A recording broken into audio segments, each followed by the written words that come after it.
A little girl with cancer had one heartfelt wish: to meet a royal guard. After 15 years of devoted service, no one imagined that he might ever bend the rules. Yet when he did, what happened next brought tears to everyone's eyes. But before we go on, please comment below with where you are watching from and subscribe to the channel if you respect the royal guards. The early morning sun spread a gentle warmth over the grounds of Buckingham Palace. Its soft rays glinted off the polished buttons of Guard Mark Evans's scarlet tunic as he stood at his post. With 15 years of service, including 2 tours in Afghanistan, Mark had mastered the art of standing completely still while keeping a sharp eye on everything around him. Every hushed conversation, every shuffling footstep, and every tiny change in the crowd's mood was noticed by him. It was this keen awareness that first drew his attention to a small family making their way through the throng of tourists. The parents moved carefully, as if guarding something very precious, and between them walked a little girl, not older than 7. Though her face was pale and a bit tired, it shone with pure wonder as she took in the magnificent view of the palace. What caught Mark's eye, however, was not only her visible excitement, it was the bright knitted beanie snugly covering her bald head, the way her parents gently supported her fragile frame, and the determined sparkle in her eyes that showed a spirit far stronger than her illness would suggest. "Look, Mum!" she exclaimed in a voice that, despite its softness, rang out clearly over the courtyard. "He's so tall, and his uniform is so red!" Nearby tourists smiled at her enthusiasm, though those smiles often turned into looks of quiet concern when they saw how sick she looked. A young mother nearby bent down to answer her own daughter's whispered question. "Sweetie, sometimes people do get very ill," she said in a soft tone that reached Mark's trained ears.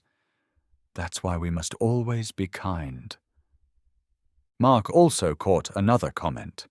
A tourist murmured to his companion, "Poor thing, she wished to see the royal guard."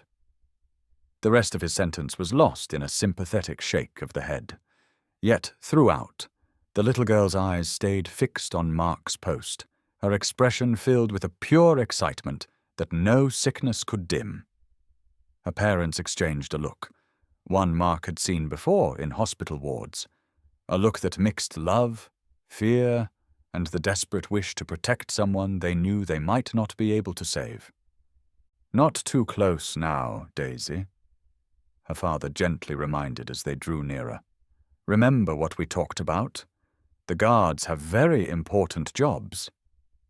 Mark could hear the slight hesitation in his voice, and see how his hand tightened protectively around his daughter's small one. Daisy nodded solemnly, though her eyes sparkled with barely hidden joy. "I know, Daddy. They protect the Queen and the palace, and they stand for hundreds of years of tradition," she said carefully, as if reciting a lesson she had learned just for this moment. Despite her evident frailty, Daisy's excitement seemed to give her strength. With small but determined steps, each one supported by her parents, she moved closer to Mark's post. The morning crowd naturally made a little space for them, as though they all recognized the special nature of this visit. "She's been talking about this for weeks," her mother confided quietly to an elderly woman who had asked about Daisy's condition. "The doctors said we should do it soon, while she still has the strength. It's her biggest wish." The elderly woman dabbed her eyes with a handkerchief. "God bless her," she whispered. Meanwhile, Daisy's face lit up at the sight of Mark's bare chest, and her bravery shone through. Other tourists began to notice the family, too.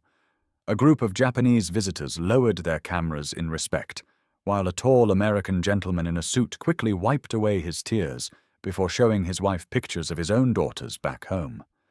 Parents in the crowd were drawing their children closer, some explaining quietly the importance of showing kindness, while others watched with silent sympathy. "Look at his medals, Daddy," Daisy said clearly across the courtyard, her voice filled with sincere admiration. "Do you think he got them for being brave?" Her own courage, in the face of her condition, made her question even more moving.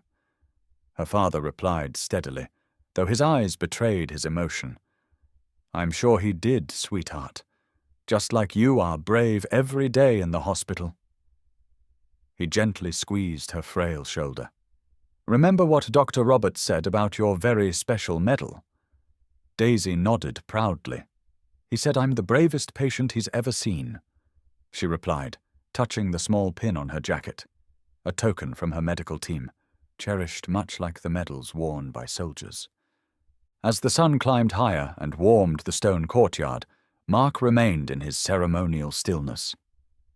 Yet his focus was entirely on the small family approaching him. In all his 15 years of service, through every type of weather and every kind of tourist, he had maintained his concentration with unyielding precision. But something about Daisy's innocent excitement and clear struggle stirred a deep feeling inside him, a feeling that his strict military training had never quite taught him to ignore. As the family came nearer, Mark heard more of their soft conversation. Daisy said, "Mummy, did you know that gods have to stand still for hours and hours? That's even longer than when I have to stay still for my treatments."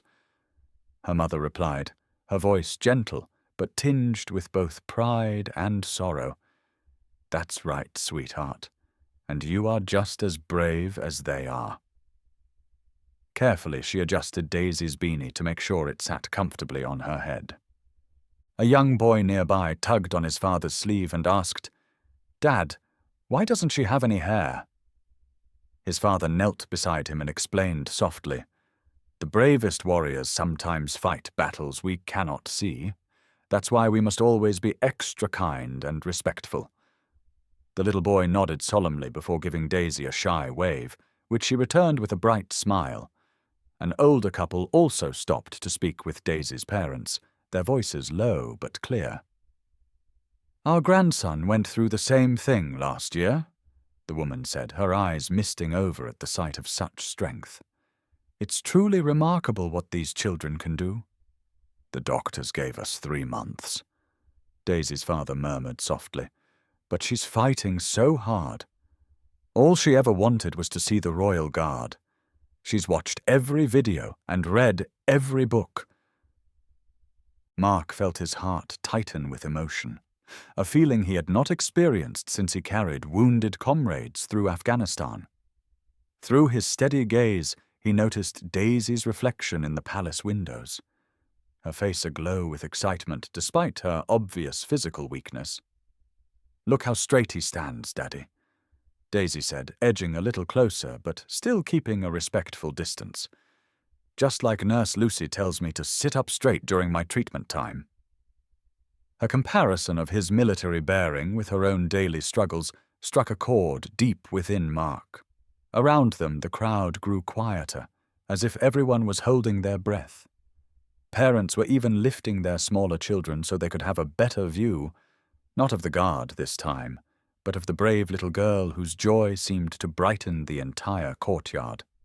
Even the usual murmur of tourists fell to a respectful hush.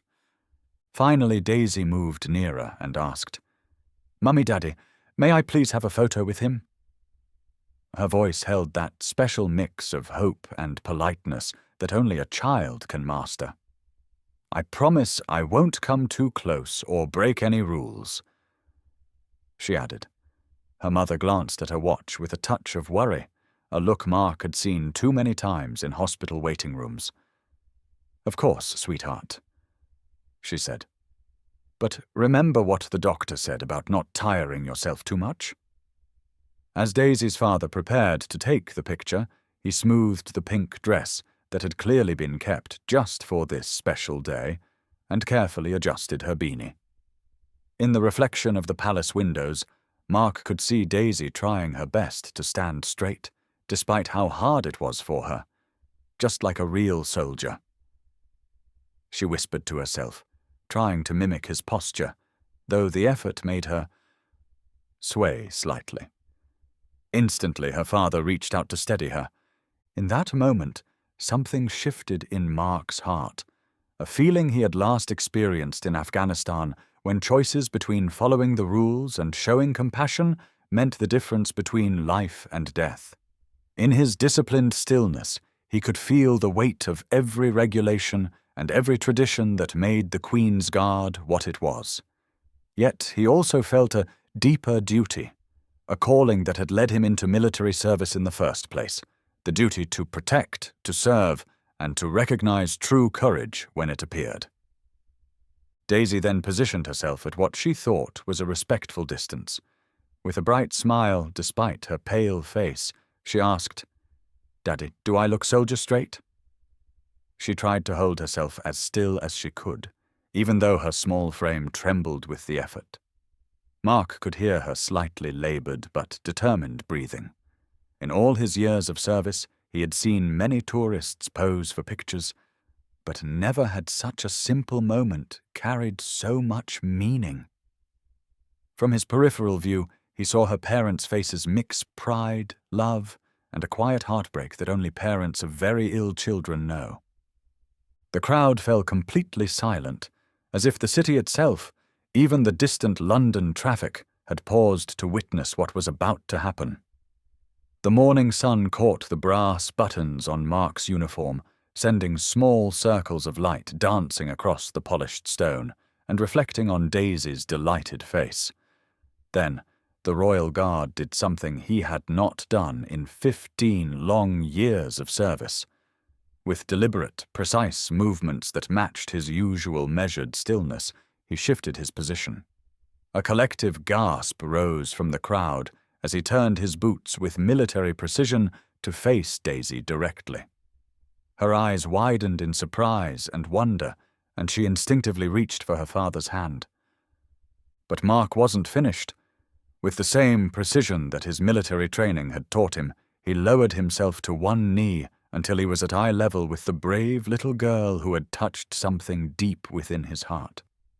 "Hello, Daisy," he said in a gentle yet commanding voice that only years of service can bring.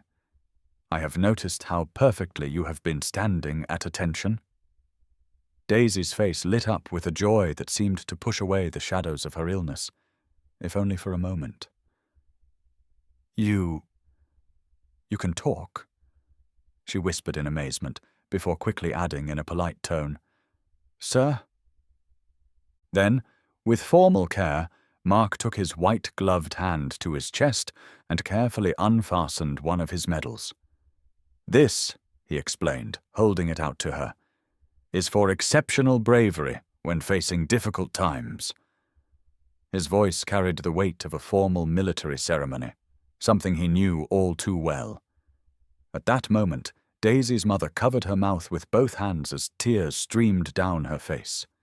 Her father's hand trembled slightly as he recorded the moment on his phone, his eyes glistening with emotion. Several tourists began to cry openly, while others smiled through their tears. "May I?" Mark asked, waiting for Daisy's small nod before carefully attaching the medal to her dress. "There, now you are officially part of the Guard." Daisy touched the medal with trembling fingers, her face a picture of pure wonder. "But don't you need it?" she asked, her concern shining through even in her moment of joy. Mark smiled, the very first smile that many had ever seen on a Royal Guard's face. "I think you have earned it more than I have." Standing up still on one knee, he asked, "Would you like me to teach you the proper salute for a few moments?" The crowd watched in emotional silence as Mark guided Daisy's small hand through the correct motion.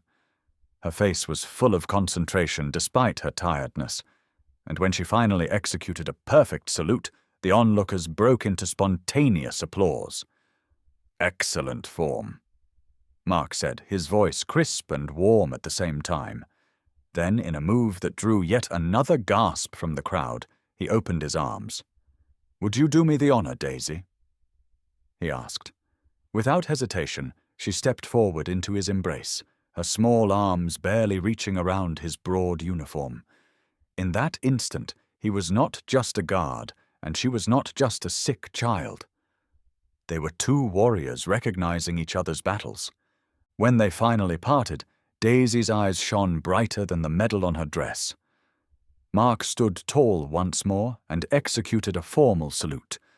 Not the kind he did for photos with tourists, but the genuine salute reserved for fellow soldiers and dignitaries. "Thank you," Daisy's mother whispered, her voice thick with emotion. "You have no idea what this means." "Thank you, sir," her father added, his hand resting gently on Daisy's shoulder. "This is more than we ever imagined." Mark nodded in quiet understanding. Some moments truly need no words. He then turned back to Daisy, who was still beaming despite the tiredness beginning to show on her face. "Remember," he said in a soft but firm tone, "you are one of us now. Stand tall."